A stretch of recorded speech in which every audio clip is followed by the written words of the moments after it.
Sahabat desa, pada video kali ini saya akan berbagi informasi. Pada video kali ini saya akan mengambil tema atau judul catatan penting bagi tim Pokja Pendata SDGs atau enumerator terkait dengan pengisian kuesioner desa dan kuesioner RT maupun dusun. Nah, pada video sebelumnya saya sudah berbagi informasi pada video tutorial part 2 pengisian kuesioner desa dan kuesioner dusun. Nah, pada video kali ini saya coba memberikan catatan atau poin-poin penting terkait dengan hal-hal yang harus dilakukan oleh tim pendata atau enumerator terkait dengan pengisian kuesioner desa maupun kuesioner RT maupun dusun. Nah, sebelum video ini saya akan coba bagi, jangan lupa like dan subscribe. Dan apabila video ini dianggap penting, bermanfaat, silakan Anda share. Nah, catatan yang pertama, bagaimana pengisian kuesioner desa. Nah, dalam pengisian kuesioner desa ada beberapa catatan dan poin penting terkait dengan pengisian kuesioner desa atau entry data desa dalam aplikasi SDGs. Nah, dalam entry data desa atau kuesioner desa ada 13 poin yang menjadi output dalam pendataan kuesioner desa atau entry data desa dalam aplikasi SDGs. Nah, dalam 13 poin ini kita mulai dari lokasi desa, pemerintah desa, musyawarah desa, regulasi desa, APBDes desa, aset desa, layanan desa, kerjasama lembaga, keuangan desa, BUMDes, kemudian unit usaha BUMDes, infrastruktur, dan lainnya. Ini dipastikan oleh teman-teman petugas atau enumerator harus benar-benar terisi dengan baik, akurat, dan berkualitas. Nah, untuk video kali ini saya hanya mengangkat beberapa poin penting yang coba saya jelaskan karena ini yang sering ditanya, didiskusikan oleh petugas tim pendata atau para enumerator. Nah, poin penting yang akan saya angkat adalah menyangkut regulasi, APBDes desa, aset desa, dan BUMDes. Nah, baik, kita mulai dari entry regulasi desa atau pengisian regulasi desa. Nah, hal-hal yang harus kita perhatikan adalah terutama pengisian peraturan di desa. Ada beberapa jenis peraturan di desa. Yang pertama peraturan desa, yang kedua peraturan kepala desa, yang ketiga adalah peraturan atau SK kepala desa. Nah, data ini sangat penting diisi oleh enumerator atau petugas pendata dalam rangka pengisian kuesioner regulasi entry desa, kemudian pengisian kuesioner untuk regulasi desa. Nah, biasanya dalam rangka kita mendapatkan data regulasi desa, ini tersedia di buku peraturan di desa. Nah, untuk mendapatkan data tersebut, kita harus berkoordinasi dengan pemerintah desa sehingga entry regulasi desa atau kuesioner desa ini bisa kita dapatkan dan mudah kita isi dalam kuesioner regulasi desa. Kemudian yang berikut adalah entry APB desa. Nah, APBDes desa ini terdiri dari pendapatan, kemudian belanja atau pengeluaran. Nah, untuk pendapatan, ini yang disebutkan dalam pendapatan ini yang harus diisi oleh enumerator itu mulai dari dana desa bagi hasil pajak, kemudian bantuan keuangan provinsi dan bantuan keuangan kabupaten. Itulah yang harus diisi oleh enumerator terkait dengan APB desa untuk anggaran pendapatan desa tahun sebelumnya. Yang berikut adalah belanja atau pengeluaran anggaran pembelanjaan desa. Nah, anggaran pengeluaran atau belanja desa ini terdiri dari bidang penyelenggaraan pemerintah desa, bidang pelaksanaan pembangunan, kemudian bidang pemberdayaan masyarakat, dan bidang pembinaan kemasyarakatan dan lainnya.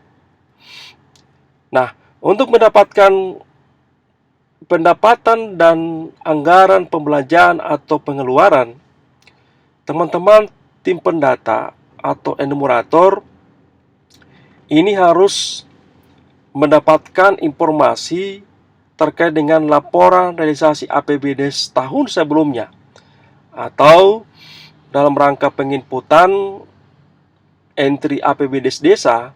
Ini Anda silakan berkoordinasi dengan pemerintah desa sehingga akan memudahkan kita dalam rangka pengisian APBD desa. Yang berikut adalah aset desa, entry aset desa atau penginputan aset desa. Nah, entry aset desa ini terdiri dari BUMDes, BUMDesma, bangunan milik desa, tempat pelelangan ikan, pertokoan, tambatan perahu, pemandian, lapangan olahraga, lokasi wisata, aset desa lainnya. Nah, terkait dengan entry aset desa, silakan Anda sesuaikan dengan kondisi di lapangan atau di kondisi di wilayah desa Anda. Tetapi dengan catatan, dalam rangka mendapatkan data yang real, Anda silakan berkoordinasi dengan pemerintah desa. Biasanya aset desa itu dibukukan dalam buku aset desa atau referensi lainnya yang tersedia dalam desa. Yang berikut adalah entry BUMDes atau penginputan BUMDes. Nah, penginputan BUMDes ini yang menjadi output itu adalah modal awal, omset setahun, keuntungan bersih setahun, pertokoan, tambatan perahu, pemandian, lapangan olahraga, lokasi wisata, aset desa lainnya. Nah, ini juga teman-teman enumerator atau tim pendata dalam rangka mendapatkan data ini harus tersedia laporan realisasi BUMDes atau BUMDes yang diserahkan di pemerintah desa.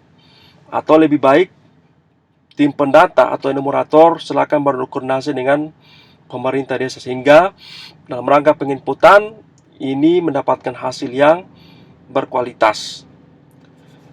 Nah, yang berikut adalah catatan kuesioner dusun atau RT. Dalam pengisian kuesioner dusun yang menjadi output adalah dusun atau RT. Yang kedua adalah pengurus RT maupun dusun. Yang ketiga adalah lembaga ekonomi. Yang keempat adalah industri. Yang kelima sarana ekonomi. Yang keenam fasilitas infrastruktur. Yang ketujuh lingkungan. Yang kedelapan bencana. Yang kesembilan mitigasi bencana sarana. Yang ke-10 sarana pendidikan. Yang ke-11 kesehatan. Yang ke-12 kejadian luar biasa. Yang ke-12 agama, sosial budaya. Yang ke-13 lembaga keagamaan. Yang ke-14 lembaga kemasyarakatan.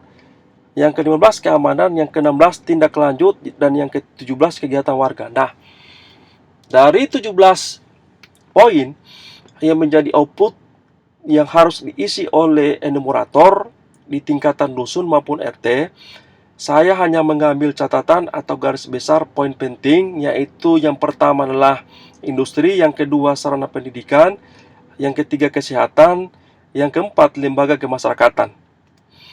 Nah, dimulai dari penginputan industri atau entry industri.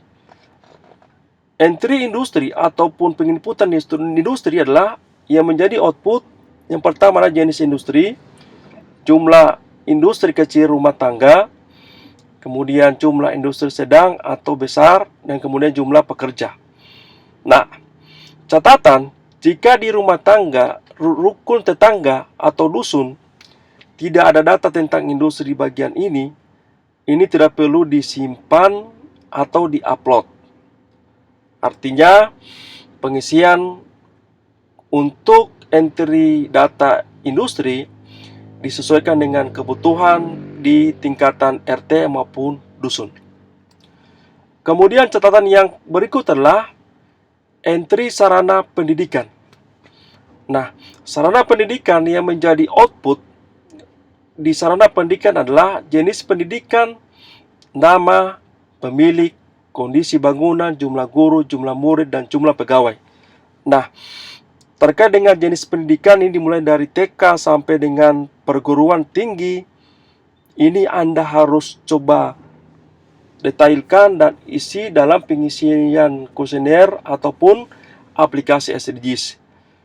Tetapi dengan catatan, jika di RT atau dusun tidak ada data tentang pendidikan, bagian ini tidak perlu disimpan atau diupload. Artinya, disesuaikan dengan kondisi real di dusun atau RT terkait dengan jenis pendidikan yang ada di dusun atau RT. Yang berikut adalah sarana kesehatan. Nah, sarana kesehatan menjadi output adalah jenis kesehatan, sarana kesehatan, pemilik, jumlah dokter, jumlah bidan, jumlah tenaga kesehatan, jumlah pegawai lain. Nah, silakan Anda isi mulai dari rumah sakit, kemudian rumah sakit bersalin, kemudian Poslindes, Posyandu, dan seterusnya. Anda isi dengan catatan, jika di rumah tangga atau dusun tidak ada data tentang kesehatan, bagian ini tidak perlu disimpan atau diupload. Artinya, apabila tidak memiliki akses sarana kesehatan yang ada di dusun atau RT, ini bisa Anda lewati atau Anda jangan simpan atau tidak perlu di-upload dalam aplikasi SDGs terkait dengan entry data dusun untuk sarana kesehatan. Nah, yang berikut adalah pengisian atau entry lembaga kemasyarakatan. Nah, yang menjadi output dalam lembaga kemasyarakatan adalah lembaga, jumlah kelompok, jumlah pengurus, jumlah anggota, dan fasilitas. Nah, biasanya lembaga kemasyarakatan desa ini itu bentukan kepala desa atau bentukan desa ini terdiri dari beberapa lembaga, contoh misalnya LPM, Penggara PKK, Karang Taruna, dan seterusnya. Dengan catatan Anda isi, jika di RT itu atau dusun tidak ada data tentang lembaga kemasyarakatan desa, ini tidak perlu diisi atau disimpan atau diupload. Nah, kesimpulan dari pengisian data kuesioner desa atau kuesioner dusun atau RT, data SDGs adalah milik desa, sehingga pendataan SDGs desa dilaksanakan dengan metode sensus partisipatoris, artinya melibatkan peran pemerintah desa, lembaga desa, dan masyarakat dalam rangka kualitas SDGs desa, berbasis desa, dan dusun RT yang akan digunakan sebagai bahan rekomendasi penyusunan program dan kegiatan pembangunan. Nah, dari kesimpulan ini, dalam rangka penginputan atau pengisian dalam aplikasi maupun kuesioner untuk desa dan dusun, yang harus kita perhatikan adalah kualitas pendataan, di samping kita memperhatikan kuantitas, sehingga dalam rangka pendataan ini betul-betul maksimal, sehingga menjadikan desa jadi dasar dalam rangka perencanaan program ke depan. Saya kira ini yang dapat saya sampaikan, semoga bermanfaat. Terima kasih. Salam berdesa.